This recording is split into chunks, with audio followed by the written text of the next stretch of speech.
Hello friends, welcome to my YouTube channel. I am Sunil Bist and my channel name is Inspiring Teacher. तो हम कर रहे हैं NCERT notes and simple explanation of the chapter. Chapter title is French Revolution. इसका part 2 video है. तो आइए शुरुआत करते हैं बिना टाइम को वेस्ट करे हुए. हम इससे अगर आपको इससे पहले वीडियो देखनी है तो आप प्ले लिस्ट पर जाइए. ये इससे पहले वाली वीडियो देखिए. तो आइए देखते हैं फ्रेंच रिवॉल्यूशन के घटनाक्रम को. तो अब देखते हैं कि जब प्रिजन को लूट लिया गया, ठीक है, उसके बाद 4 अगस्त को 1789 को फ्यूडल सिस्टम को ख़त्म कर दिया गया. तो उसके बाद क्या हुआ फ्रांस में? National assembly completed the draft of the constitution in 1791. जो नेशनल असेंबली बनी थी उसने ड्राफ्ट को मसौदा तैयार कर दिया संविधान का, कॉन्स्टिट्यूशन का. And it's main objective limit the power of the monarch. इसका मेन ऑब्जेक्टिव क्या था, उद्देश्य था कि जो मोनार्क है, जो राजतंत्र है, उसकी पावर को लिमिट करना. Feudal structure, judiciary, legislative, executive, जो वहाँ का जो फेडरल स्ट्रक्चर था, ठीक है, जो वहाँ का फेडरल संघीय जो ढांचा था उसको जुडिशरी में बांटना, विधायिका में एवं कार्यपालिका में, जिस प्रकार से हमारी वर्तमान सरकार में देखा जाता है. This made France a constitutional monarchy. और इसने फ्रांस को क्या बनाया? एक संवैधानिक राजतंत्र बनाया, संवैधानिक राजतंत्र बनाया. इन्होंने मोनार्की को पूरी तरीके से ख़त्म नहीं करा अभी, ठीक है. इन्होंने क्या करा? कॉन्स्टिट्यूशनल मोनार्की बनाया 1791 में, ठीक है. अब देखते हैं वहाँ पे इलेक्शन का जो सिस्टम था टू द नेशनल असेंबली वो किस प्रकार का था. तो वहाँ पे जो इलेक्शन का जो सिस्टम था उसमें सभी लोगों को वोट देने का अधिकार नहीं था. उसमें क्या शर्तें थी, आइए देखते हैं. National assembly was indirectly elected. जो नेशनल असेंबली के जो मेंबर चुने जाते थे वो इनडायरेक्टली चुने जाते थे. सिटीजन चूज इलेक्टर, ठीक है. जो सिटीजन थे, जो लोग थे, वो कितने 50,000 इलेक्टर को चुनते थे. कितने को? 50,000 को. एक्टिव सिटीजन और पैसिव सिटीजन. जो फ्रांस के सिटीजन थे उनको दो पार्ट में डिवाइड किया गया था. Active, who are active citizen? The man about 25 year old who paid 3 days tax at least.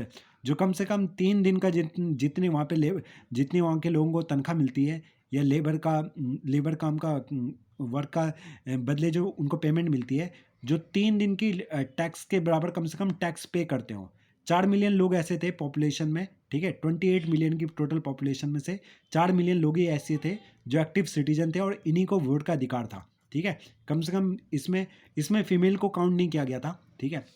इसके बाद पैसिव सिटीजन कौन थे? वुमेन, जो महिलाएं थी, और चिल्ड्रन, यूथ जो 25 साल से कम थे, और इनकी संख्या थी 3 मिलियन, ठीक है. तो फ्रेंड्स आगे देखते हैं. इसमें ये बहुत इंपॉर्टेंट है कि who are active citizen and who are passive citizen, ठीक है. तो इसको ध्यान रखना है. कॉन्स्टिट्यूशन ऑफ 1791 भी इंपॉर्टेंट है.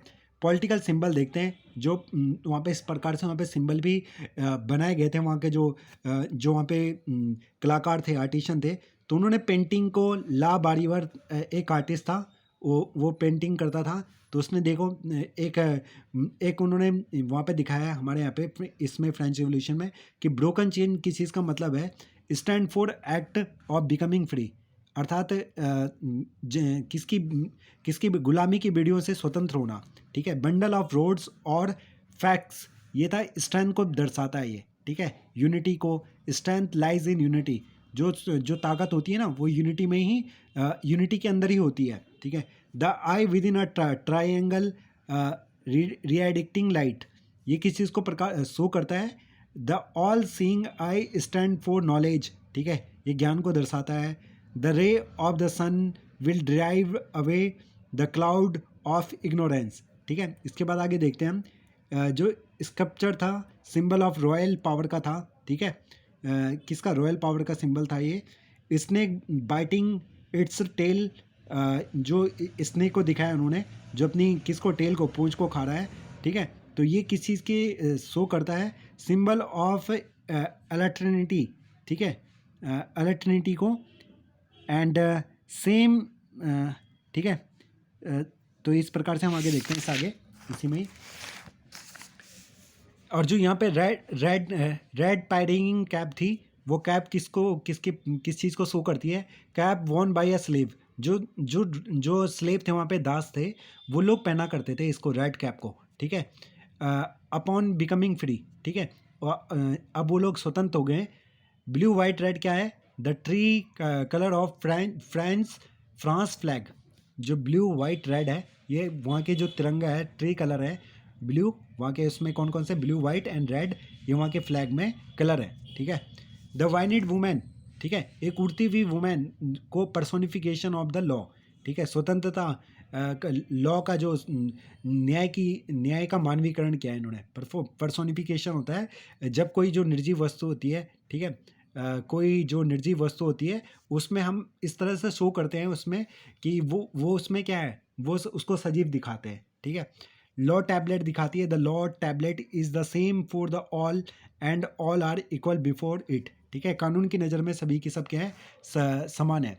France abolish monarchy and become a republic, उसके बाद देखिए फ्रांस क्या हो गया, उन्होंने मोनार्की को त्याग दिया, अब मोनार्की को भी उन्होंने जो राजतंत्र उसको बिल्कुल ख़त्म कर दिया, और वो क्या हो गया, एक स्वतंत्र राजतंत्र बना, वहाँ पे स्वतंत्र लोकतंत्र बना, सॉरी, ठीक है, गणतंत्र बना। रिपब्लिक का मतलब होता है गणतंत्र। Louis 16 try to overthrow national assembly, जो लुईस 16 था ना, इसने क्या करने की कोशिश करी जब वहाँ पे कॉन्स्टिट्यूशनल मोनार्की आई थी, इसने जो आसपास के देश थे, राजा थे क्रोएशिया आदि के आसपास के, उसके यहाँ पे क्रोएशिया देश पड़ता है, तो इन्होंने उससे मदद लेनी चाहिए, और लेकिन वहाँ के इन राजाओं के भी क्या थे, इन राजाओं को भी डर था कि इस क्रांति से उनके देश में भी क्रांति ना आ जाए, रिवॉल्यूशन ना आ जाए, ठीक है। तो लोगों ने जल्दी ही, जो वहाँ के फ्रांस के जो लीडर थे और भी थे, उन्होंने जल्दी ही इस स्थिति को भांप लिया, और उन्होंने किसको, राजा को ही, देखते हैं क्या करा इन्होंने। बिफोर दिस कुड हैपन, ऐसा होता उससे पहले national assembly noted in April 1792 to declare war against Persia and Austria, ठीक है, ऑस्ट्रिया और पर्सिया के खिलाफ इन्होंने वॉर शुरू करा, ठीक है, नेशनल असेंबली ने, और इसने नेशनल असेंबली, उसमें जीत हुई नेशनल असेंबली की। Marseillaise compose the poet Rouget de Lisle, ठीक है, रोजेट डी लिस्ले, इसने क्या, मर्सलीज वहाँ का एक नेशनल एंथम है, जैसा हमारे यहाँ पे नेशनल एंथम है जनगण मन अधिनायक जय है, तो मर्सलीज उसी टाइम पे एक नेशनल एंथम की खोज करी थी, या उस चीज़ को लिखा था किसने, रोजेट डी लिस्ले ने, जो कि पोइट थे, एक कवि थे। और इमरजेंस ऑफ पॉलिटिकल क्लब, उसके बाद यहाँ पे पॉलिटिकल क्लब का इमरजेंस हो गया, और इन्होंने राजा को इसके बाद क्या कर दिया, हत्या कर दी गई थी राजा की। जैकोबिन के बारे में देखते हैं, मैक्सिमिलियन रॉब्सबियर जैकोबिन। उसके बाद वहाँ पे फ्रांस में देखते हैं पॉलिटिकल क्लब की स्थापना हुई, अलग अलग पॉलिटिकल क्लब की, जिसमें जैकोबिन क्लब्स बहुत ही ज़्यादा फेमस है, ठीक है। इस घटनाक्रम को आपको समझते हुए चलना है। तो जो जैकोबिन क्लब्स थे उसमें मैक्सिमिलियन रॉब्सबियर इन क्लब का हेड था। ये छोटे छोटे क्लब थे और लोग इसमें किसके बारे में विचार रखते थे, जो फ्रीडम है उसके बारे में बात कर रखते थे, ठीक है, पॉलिटिकल आइडियोलॉजी के बारे में बात रखते थे, ठीक है। इसमें चाय वाले चाय की दुकान पे, बार्बर की दुकान पे, ठीक है, नाई वाले की दुकान पे, इस तरह के क्लब बने हुए थे लोगों के, और वुमेन के भी क्लब बने हुए थे। और ये बातें करते थे किस चीज़ की, स्वतंत्रता की, समानता की। इसके अलावा नए नए जो उस टाइम पे आइडियोलॉजी आ रही थी वर्ल्ड में, और ये लोग पढ़ते थे, ये किन को, रूसो को, जॉन लॉक को, ठीक है, मोंटेस्को को, और साथ में ये जो पढ़ नहीं सकते थे वो सुनते थे कहानी की तरह, ठीक है। वियरिंग लॉन्ग स्ट्रिप्ड पैंट्स, ठीक है, ये लोग क्या करते थे, एक लंबी लंबी पैंटें पहनते थे, स्ट्रिप्ड पैंट्स, इनको सैंस कॉल्टॉस कहते थे, known as red cap only male, और जो रेड कैप पहनते थे वो सिर्फ मेल पहनते थे, ठीक है। तो आगे देखते हैं, इससे आगे ये बिल्कुल एनसीईआरटी के नोट्स हैं। शॉर्ट सप्लाई ऑफ फूड, उसके बाद 1791 में, हम 92 में देखते हैं क्या होता है। 21 सितंबर 1792 को फ्रांस क्या होता है, लोकतंत्र बना था। यहाँ पे डेमोक्रेसी की शुरुआत हुई थी। पहले तो कॉन्स्टिट्यूशनल डेमोक्रेसी थी, ठीक है, पहले तो इससे आगे मोनार्कियल कॉन्स्टिट्यूशन था यहाँ पे, ठीक है, अर्थात राजतांत्रिक लोकतंत्र, संवैधानिक राजतंत्र था, लेकिन बाद में यहाँ पे पूरी तरीके से क्या लोकतंत्र बना। 21 जनवरी 1793 को लुईस 16 को 1793 को इन्होंने लुईस 16 को हैंग कर दिया गया, हैंग्ड, ठीक है, ही वॉज हैंग्ड। उसको किसकी सज़ा दी गई, ठीक है, उसको सज़ा दे दी गई, ठीक है, फांसी की सज़ा दे दी गई। शॉर्ट सप्लाई ऑफ फूड हो रही थी, 1792 की बात कर रहे हैं हम, गर्मियों की, समर की। जैकोबिन ने प्लान किया था उस टाइम पे, नए नए प्लान, ठीक है। सप्लाई किस चीज़ की बहुत कमी थी, फूड की। अगस्त में क्या हो गया था, देखते हैं क्या, 1792 में पैलेस ऑफ द तुलिरियस, जो वहाँ पे एक नया, जो वहाँ पे एक पैलेस है, जो वहाँ पे एक महल है, उसमें assembly voted to imprison the royal family, ठीक है। आउटकम इलेक्शन वर हेल्ड, इन्होंने क्या करा वहाँ पे, रॉयल फैमिली को इम्प्रिजन में डाल दिया गया था बाद में। नाउ ऑल मैन ऑफ 21, उसके बाद इलेक्शन कराए गए वहाँ पे, और all man of 21 and above regardless of wealth got the right to vote. ठीक है, जितने भी 21 साल से 21 साल तक के या उससे अधिक के जो भी लोग थे, उन लोगों को किस चीज़ का अधिकार मिला, वोट का अधिकार मिला। ठीक है, अब यहाँ पे जैकोबिन क्लब्स का जो रॉब्सपियर था वो सत्ता में ताकत में आ गया था, और कन्वेंशन क्या था, नाउ इन द पावर। ठीक है, जैकोबिन्स था convention, now in the power, और जैकोबिन्स पावर में आ गया था वहाँ पे। ठीक है, 21 सितंबर 1792 फ्रांस अबॉलिश मोनार्की। ठीक है, मोनार्की को उन्होंने त्याग दिया पूरी तरीके से और डिक्लेयर फ्रांस अ रिपब्लिक। ठीक है, 21 सितंबर 1792 बहुत इंपॉर्टेंट डेट है। 21 सितंबर 1792, सितंबर की बात 1792, और इन्होंने जो फ्रांस का है इसको रिपब्लिक घोषित किया। लुई 16 को किस चीज़ का, लुई 16 जो था उसको जेल की सज़ा दे दी गई, और 21 जनवरी 1793 ही वॉज एक्सिक्यूटेड पब्लिकली, और उसको पब्लिकली मारा गया, फांसी की सज़ा दी गई 21 जनवरी 1793 को, at the palace de la Concorde में। The queen Marie Antoinette met with the same fate shortly after, और जो उसकी क्वीन थी मैरी एंटोनिटी, उसके साथ भी यही हर्ष हुआ।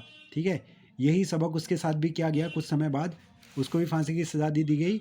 अब देखते हैं रेन ऑफ टेरर जो शासनकाल था जैकोबिन क्लब का, मैक्स पियर जैकोबिन, वो 1793 से लेके 1794 तक चला था, एक साल के बीच में। जो जैकोबिन का क्लब का हेड था विलियम रॉब्सपियर, उसने क्या करा था, उसने बहुत ही पनिशमेंट दी थी। जो नोबल्स थे, क्लर्जी थे, उन लोगों को इसने फांसी की सज़ा दे दी, गैलोटिन की सज़ा दे दी। वो बताऊंगा आगे गैलोटिन क्या होता है। ठीक है, तो ये रॉब्सपियर इसने बहुत सारी सज़ा दी एक्स नोबल्स को, क्लर्जी को, and member of other political party, और जो दूसरी पॉलिटिकल पार्टी के मेंबर थे। ठीक है, member of own party who did not support Robespierre, तो जो रॉब्सपियर को सपोर्ट नहीं करता था उसकी पार्टी के मेंबर भी, उनको भी ये सज़ा देता था मौत की, गुलेटाइनिड। ठीक है, गुलेटाइनिड एक प्रकार की सज़ा थी। It was after doctor guillotined. अच्छा, इसको गुलेटाइनिड क्यों कहा जाता है, क्योंकि doctor Guillotin who invented it. इसमें क्या होता था कि एक मशीन होती थी, ठीक है, उसमें यहाँ पे सर रखा जाता था, किसी व्यक्ति का सर फंसाया जाता था। ठीक है, और ऊपर से बहुत ही पैना होता था ये नुकीली, और इस सर को पूरे धड़ से अलग कर दिया जाता था। जब ये वाला पूरा पार्ट, नुकीला पार्ट नीचे की तरफ आता था तो पूरा सर धड़ से अलग होता था। तो ये गुलेटाइनिड वाली सज़ा कौन देता था, रॉब्सपियर देता था अपने किन को, अपने से अगेंस्ट वालों को, अदर पॉलिटिकल पार्टी वालों को। तो यहाँ पे उस टाइम पे एक टेरर का, एक आतंक का दौर था, कहाँ पे, फ्रांस में। तो ये इसीलिए इसको रेन ऑफ टेरर भी कहा जाता है। ठीक है, आगे देखते हैं जुलाई 17। और मज़े की बात है कि बाद में भी गुलेटाइनिड की सज़ा किसको भी दी जाती है, मैक्सिमिलियन रॉब्सपियर को। ठीक है, जुलाई 1794 में उसको भी यही सज़ा दी जाती है। जुलाई 1794 में क्या हुआ था, Robespierre pursued his policies so relentlessly that even his supporters began to demand modernization। ठीक है, जो रॉब्सपियर था, उसने क्या किया, जो पॉलिसी थी उन पॉलिसी को क्या करना है, माना नहीं उसने, बिगेन टू डिमांड मॉडर्नाइजेशन। और जो उसके सपोर्टर थे वो मॉडर्नाइजेशन चाहते थे, लेकिन ये उसके खिलाफ था। He was convicted by a court in July 1794। जुलाई 94 में उसको कोर्ट ने अरेस्ट कराया गया, and on the next day send to the guillotine. ठीक है, और अगले दिन उसको गिलेटाइन की सज़ा दे दी गई थी। ठीक है, तो आपको ध्यान रखना है, ये मैक्सिमिलियन रॉब्सपियर का टाइम भी ख़त्म हो गया, 1794 में इसका टाइम पीरियड भी ख़त्म हो गया। उसके बाद देखते हैं फ्रांस में किस प्रकार का शासन आया था। एक डायरेक्टरी रूल्स आया था फ्रांस में, डायरेक्टरी रूल्स इन फ्रांस, कहाँ पे, फ्रांस में। तो इसको नेक्स्ट वीडियो में करने की कोशिश करेंगे। तब तक के लिए टिल देन बाय बाय। और आप इस वीडियो को फास्ट फॉरवर्ड मोड में भी देख सकते हो।